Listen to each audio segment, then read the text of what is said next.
O fi soare, dar nu-l văd eu, nu-l văd eu.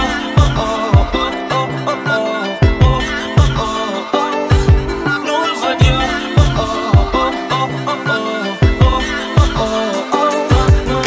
Mă uit înapoi la noi doi, inima ta ardea ca la ecuator. Acum zici că e Antarctica. Cum poți fi atât de rece pe dinăuntru, spune mai vezi o rază de soare sau e norat deja?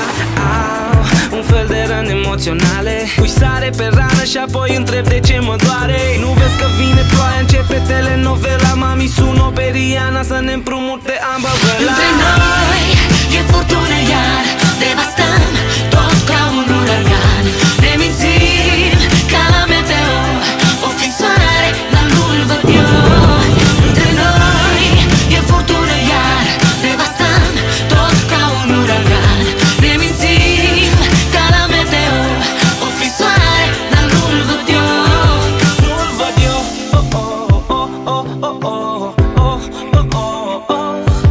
Nu-l văd eu.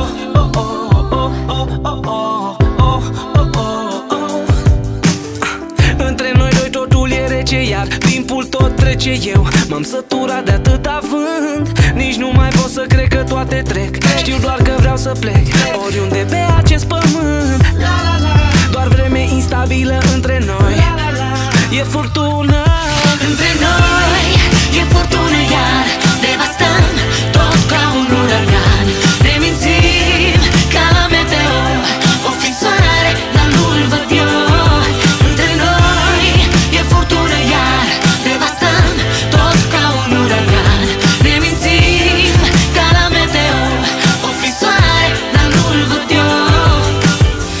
Nu mai văd nimic în fața ochilor, nici un pic de dor, nici un viitor.